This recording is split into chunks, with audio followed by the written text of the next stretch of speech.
Bonjour à tous, réinventer Paris, Dessine-moi Toulouse, Reinventing Cities. Ces dernières années, de nombreuses villes ont opté pour des appels à projets innovants afin de redessiner leur territoire. Voilà, mais est-ce que ces appels à projets ne perdent pas un peu de fraîcheur avec le temps? Eh bien, ce sera une question pour nos deux invités du jour. Jean-Louis Missika, bonjour. Bonjour. Vous êtes adjoint à la ville de Paris, en charge notamment de l'urbanisme. Et à vos côtés, Paul Jarquin, bonjour. Bonjour. Vous êtes président de REI Habitat. Alors après Réinventer Paris, vous avez impulsé Jean-Louis Missika dans le cadre du C40 Reinventing Cities. Ça veut dire que ce modèle de dispositif s'est imposé aujourd'hui comme un modèle justement qu'il a fait ses preuves, y compris à l'international? Oui, je crois qu'il est en train de faire la démonstration qu'il est robuste. Pourquoi robuste? Eh bien, tout simplement parce que Reinventing Cities, c'est 15 villes, c'est 50 sites. Dans chacune de ces villes, vous avez une réglementation locale et une réglementation nationale différente. Et pourtant, le modèle fonctionne et la méthodologie peut être appliquée en Amérique latine, en Afrique, aux États-Unis, beaucoup aux États-Unis et bien sûr en Europe. Donc c'est la preuve quand même qu'il y a, comme on dit, une robustesse du modèle et que ça marche. Quant à savoir si ça s'use, je peux vous dire que je suis en plein jury de Réinventer Paris 2, les sous-sols. J'ai juste 24 jurys à faire avant le 21 décembre. Donc j'en fais pas mal. Et je peux vous dire que ça ne s'use pas. Voilà, ça ne s'use pas. Il y a, les projets sont il y a toujours autant d'enthousiasme. Je dirais qu'il y a même un savoir-faire. Alors naturellement, le savoir-faire acquis par les promoteurs, mais j'espère que mon voisin ne le prendra pas mal, peut parfois déboucher sur ce que j'appellerais du réinventer washing, c'est-à-dire une manière de présenter le projet avec des jolis petits dessins. On a travaillé avec une agence de com, etc., etc. Et ça vraiment, mais justement, comme les membres de jury ont eux aussi progressé et ont suivi une courbe d'apprentissage, on le repère assez vite. Voilà. Très bien. Paul Jarquin, vous êtes promoteur spécialisé notamment dans la construction bois.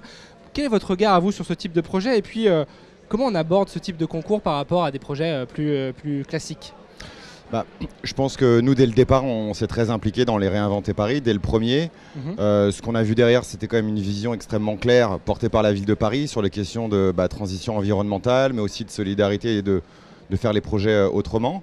Donc je pense que pour répondre tout de suite à la question, ça ne s'use pas parce que dans le contexte actuel, parler de solidarité et de transition environnementale, je pense que plus que jamais, ça fait sens.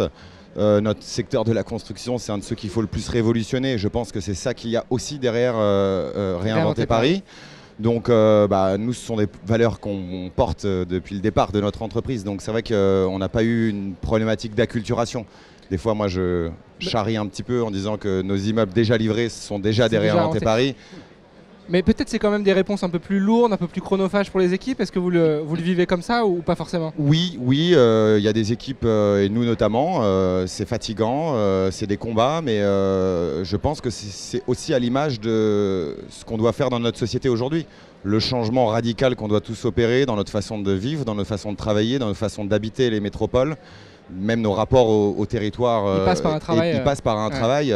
Et donc c'est pour ça que, alors moi j'utilise pas forcément le terme d'innovation parce qu'on peut effectivement tomber dans du greenwashing, faire du bois comme on en fait, ce qu'on en fait vraiment, les questions des matériaux, les questions des usages, on peut très vite avoir des gens, si les projets sont portés sans passion, sans âme ou sans vérité, alors en même temps ça se voit vite je pense dans les jurys. Mais voilà, je pense qu'on est vraiment sur des tendances de long terme qui sont d'autant plus d'actualité avec ce qui se passe dans l'actualité aujourd'hui. Jean-Louis Missika, sur ce point, c'est vrai que c'est critique, le côté chronophage, on les entend parfois dans les couloirs d'un salon comme celui-ci ou dans les couloirs d'une rédaction. Est-ce que vous y êtes sensible ou... Écoutez, déjà, par rapport à la première version de Réinventer Paris 1, on a allégé le dispositif, mais dans Réinventer Paris 1, on était en terre inconnue, donc on essuie les plâtres. C'est une expérimentation. Voilà. Mais je pense surtout que ça permet de gagner du temps en aval. C'est-à-dire que tout ce travail qui est demandé de constitution d'équipes pluridisciplinaires, de trouver les utilisateurs finaux, de trouver le bon mix dans la façon dont on va concevoir le bâtiment ou l'ensemble de bâtiments entre je dirais les activités sociales, sociétales et puis le logement, le bureau, etc. Tout cela, c'est du temps gagné en aval. Et puis l'autre chose qui me paraît essentielle, et d'ailleurs je pense que beaucoup maintenant d'acteurs le reconnaissent, il y a une revalorisation du rôle de l'architecte, qui devient davantage un chef d'orchestre, quelqu'un qui va coordonner des savoir-faire et qui mène une équipe, ce qui n'était pas le cas avant. Avant, c'était vraiment le face-à-face entre l'architecte et le promoteur. Et il y a aussi une revalorisation du rôle du promoteur, parce que nous disons au promoteur, vous avez plus de liberté pour faire une proposition urbaine, et nous vous demandons que votre projet ait une dimension d'intérêt général. Moi, je suis frappé de voir que les promoteurs, ça leur plaît bien. Ils s'impliquent dans cette démarche-là. Absolument. Ouais. Hier j'ai fait le lancement d'une société foncière solidaire du commerce, un partenariat entre un acteur de l'économie sociale et solidaire et Altarea, Cogedim et le Crédit Coopératif. Je pense que c'est aussi quelque chose qui vient de on parlait réinventer d'état Paris. d'esprit, les choses bougent aussi dans les têtes.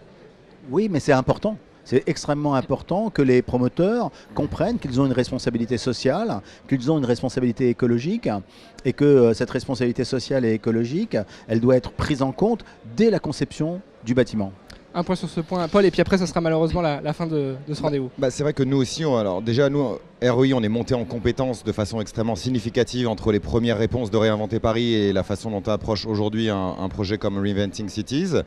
On a noué énormément de partenariats et je dirais créé un vrai écosystème, c'est-à-dire qu'aujourd'hui, effectivement, non seulement le rôle du promoteur, de l'architecte, des bureaux d'études, de l'ensemble de la chaîne de valeur est complètement transformé, mais c'est vraiment la question de l'intelligence collective, c'est-à-dire qu'aujourd'hui on se retrouve dans des réponses, dans notre travail, dans la réponse et dans la coordination générale, c'est quel est l'intérêt général du projet, ce qui va faire gagner aussi, bien entendu, mais ce qui va donner le plus de sens possible, parce que à partir du moment où on lie le sens et la victoire dans le cadre d'un concours, et c'est ça qui oblige en fait à créer cette intelligence collective où on se retrouve. Alors c'est des pilotages qui sont effectivement complexes, beaucoup de travail, mais qui changent vraiment l'approche.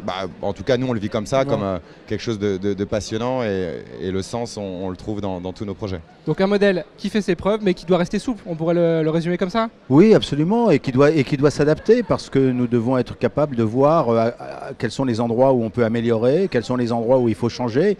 Réinventer, la méthode réinventée ne restera pas immuable. On a effectivement découvert quelque chose. Ce quelque chose doit évoluer parce que justement le bâtiment, les travaux publics, la promotion immobilière évoluent. Et le monde évolue. Parfait. Merci à tous les deux pour votre venue sur ce plateau de BITV. Merci à vous de nous avoir suivis et à très bientôt pour un prochain rendez-vous ici depuis le CIMI. Au revoir.